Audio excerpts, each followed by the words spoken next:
Joaquin Guzman, also known as El Chapo, is one of the most infamous and dreaded cartel bosses. He formerly oversaw the Sinaloa cartel, and at his height, he was earning $3 billion annually. He was in charge of 50% of the total Mexican drug trafficking. He had several yachts, a fleet of Lear jets, a gun covered in diamonds, and a private zoo filled with tigers, crocodiles, and panthers. He was a violent criminal who rose in the cartel pyramid by murdering, maiming, and accepting bribes, but he wasn't only a good businessman. It therefore came as no surprise that a $5 million reward was placed on his head. El Chapo was twice detained and sentenced to prison, but he managed to escape. As a result, after his third detention in 2016, he was transferred to a maximum security prison in the United States, where no one has ever managed to escape. Let's investigate every aspect of El Chapo's Supermax jail and how the formerly menacing kingpin currently lives. El Chapo was already a well-known felon when he was captured in Guatemala in 1993. He had started out in the drug trade at an early age and advanced with the aid of Miguel Angel Felix Gallardo, also known as the Godfather in Spanish as El Padrino. He was the founder of all contemporary cartels and the notorious Guadalajara cartel's boss. The time that El Padrino was detained in 1989, El Chapo viewed this as a fantastic chance, and in 1993, he would establish his own cartel, the Sinaloa, and take over as the main figure in drug trafficking in Mexico. He was detained and given a 20-year prison term, but in 2001, after paying $2.5 million in bribes to prison guards, he escaped in a laundry cart. El Chapo spent 13 years on the lam before being apprehended once more in 2014. El Chapo was sentenced to a maximum security prison in Mexico, but thanks to bribery and a huge windfall, he was able to escape once more. El Chapo was unable to simply ride in sunset, so he employed a team to construct a tunnel beneath the shower in his prison cell. He had twice broken out of jail, and the DA was making a valiant effort to extradite him to the country so that he could be punished for his crimes there. El Chapo was therefore detained once more in 2016, but this time he was brought to the United States. El Chapo was visibly terrified from the moment he arrived at the American airport, which is likely a sign that he realized the situation was hopeless. He was convicted of several criminal offenses connected to his position as the Sinaloa kingpin in 2019.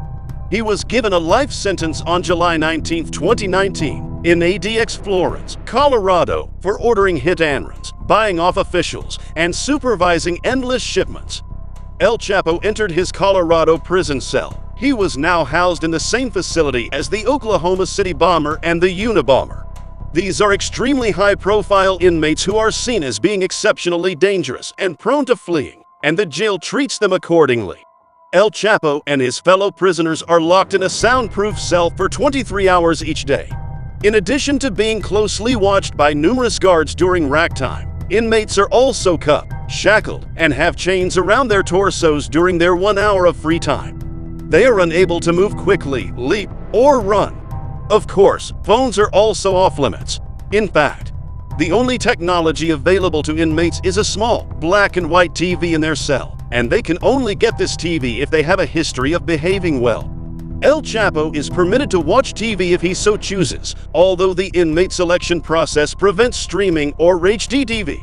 If this sounds excessive, it's only because ADX Florence was created specifically for inmates who are likely to attempt a dangerous escape. The most secure jail in the country is ADX Florence, but it has only been operational for a short while. On November 30, 1994, it opened its gates. In response to many occurrences and conditions at other American prisons in the 1980s, the Florence Supermax was constructed. For instance, security guards at the Marion Federal Prison were stabbed to death.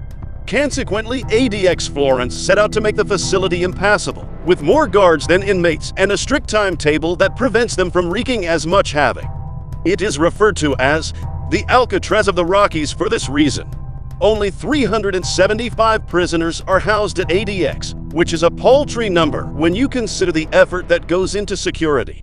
El Chapo won't be breaking out of prison anytime soon because of the surrounding gun towers, numerous rows of razor wire fences, and numerous guards stationed at every turn. People are talking about more than just ADX Florence's security system, though. The subject of heated debate is jail life. I don't know what hell is, but I do know that you know. The assumption would be that for a free person, would be pretty close to it. The warden stated in reference to the prison. The prisoners first endured 23 hours of solitary confinement. The United Nations considers this to be torture, which is worse than disobeying fundamental human rights. According to reports, about a third of the prisoners in the Florence Supermax are thought to have serious mental diseases. But after spending days in solitary confinement, the other two-thirds may also develop new mental health problems. In a 2012 lawsuit, it was claimed that the axis social skills and adaptability had been severely damaged by years of seclusion and little to no human contact. ADX Florence inmates' lone window is 4 inches wide, and when they look out, all they can see is the sky. No prisoner would ever be aware of their cell's location. Inmates at the ADX Florence facility have been reported to hurt themselves or scream for hours as they simply lose control in their cramped cells. Others have been reported to mutilate their bodies with razors, glass shards, sharpened chicken bones, writing implements, and other objects they can get their hands on. Is it possible that an inmate who bit off both of his pinky fingers during a psychotic episode would have done the same thing in the outside world? This is a very unsettling event. Or in another jail, or in complete seclusion, the Florence Supermax caused this awful situation. Inmates have occasionally committed quite horrible suicides as too. Many ingest sharp objects including razor blades, nail clippers, radio and television pots, pieces of broken glass, and other potentially harmful items. The 1993 World Trade Center bomber, Ramzi Youssef, is one of several extremely dangerous individuals that call Max home. Before being apprehended and transported to the Florence Supermax, the Unabomber Ted Kaczynski tormented the U.S. with bombs for 20 years, along with other infamous bombers like the Oklahoma City bomber and the Boston Marathon bomber. However, not all of the convicts at ADX Florence are the worst of the worst. Every prisoner has a 7 by 12-foot cell where they sleep and spend the majority of the day alone. The shower has a timer to prevent flooding, and the toilet, basin, and mirror are all contained in a steel unit. But because the shower only comes on automatically 3 times a week, the convicts cannot take a shower anytime they choose. Prisoners won't even be able to sleep for very long because their bed is little more than a small mattress and a blanket on top of a concrete slab. At the Florence Supermax, convenience isn't exactly a priority. All of the furniture is constructed of concrete, and the toilet unit is attached to the floor to stop prisoners from turning them into homemade weapons. Mealtimes are difficult for the convicts who receive them. There is a library where prisoners can obtain books and periodicals to read for themselves. There is also a call allowance of 15 minutes per month for telephone calls. Even though the calls are recorded and have a time limit, convicts in other institutions are allowed to speak with their families every day.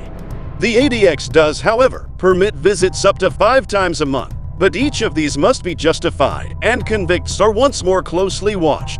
In most prisons, solitary confinement is employed as a punishment for a few hours or a day.